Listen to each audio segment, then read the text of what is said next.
and welcome back to Worley Family Homestead. Well, we made it through the hurricane last night. It wasn't as bad as they were saying it was going to be. Had pretty high winds, a lot of rain. We got about 2.5 inches of rain here last night. But other than that, we were blessed. We didn't have any power outages. We didn't have any trees down. Didn't lose any tin off the barns.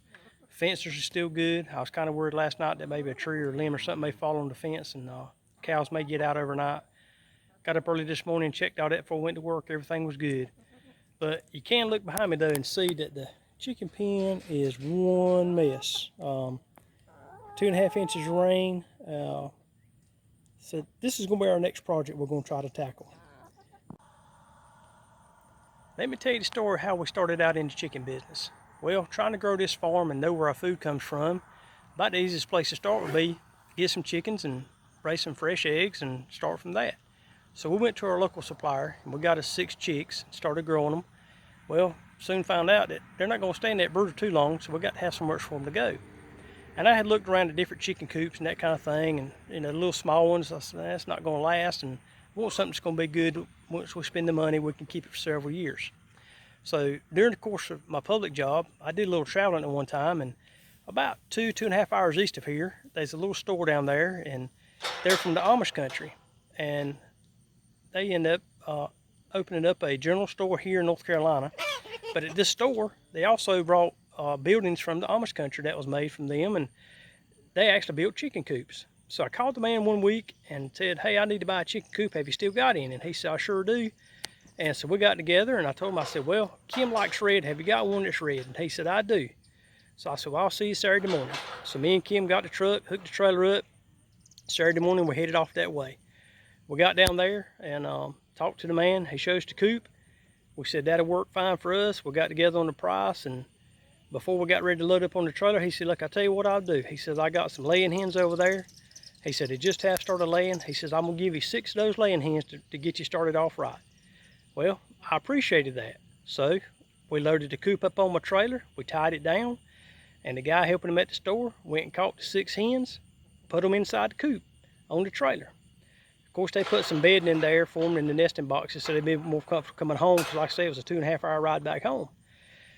Well, they got a little restaurant attached to their store, so we decided to grab us a little something to eat while we were there. So we went inside, got us something to eat, came back out, and before we could go, the guy who was helping him at the store said, hey, do you mind if I go in there and take a look and see if you got any eggs in your coop yet? And I was thinking to myself, I was like, I don't know. But yeah, go ahead. And lo and behold, he went there and looked, and sure enough, there was already 1 egg in that coop. So I said, okay then, that's pretty good, and that's a good sign. So we loaded up in the truck, come on back home, and 2.5 hour ride home. We got back home, and I said, well, just got my curiosity up. I said, let's go look in that coop again and see if there's any more eggs in there. Lo and behold, there's egg number 2. So we got 2 eggs on the way home, which kind of surprised me a little bit, but it's a good sign. I'm glad they did that. So that tells me they're good hens. So anyway, got the other chicks raised up. We got them in there together now. But long story short, I was just planning on buying a coop that day, not really buying chickens to come with it. I thought I had a couple more weeks before I had to put the chickens back in the pen. So I got home with a new coop, 6 laying hens, and no cage or no pen to put them in. So I had this old dog pen laying around I had took down years ago. And I said, well, that'll be something for temporary. We can just put it up for now and be done with it. So that's what we did. We put the dog pen up. It's like 10 by 20. So they got a little bit of room in there. But as you can tell, looking at my shoulder, all that rain we had last night, it is one muddy mess in there. So that's going to be our next project we're going to try to work on. I want to redo this coop. I want to take this dog pen down. And that coop is actually designed to be outside. Right below those windows is a hatch. That's where the nesting boxes are. And you're just supposed to walk right up to that nesting box, raise the lid up, and take your eggs out, and not even have to go in there to the chicken run.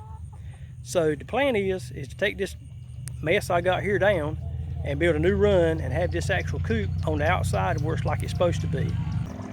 So what I'm going to do is I'm going to take this pen down that we have now, and I'm actually going to build a run that's maybe like 10 feet wide by 20 feet long, have the coop outside like it's supposed to be, with a gate for them to go in and out of the coop into the run.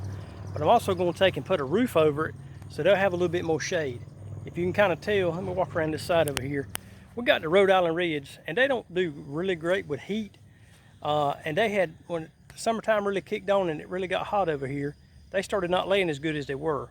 So I went down and I got 2 tarps, and I put them on the back side, because over here where I live at, the sun goes down on the back side of this pen every evening, comes up on the front side every morning.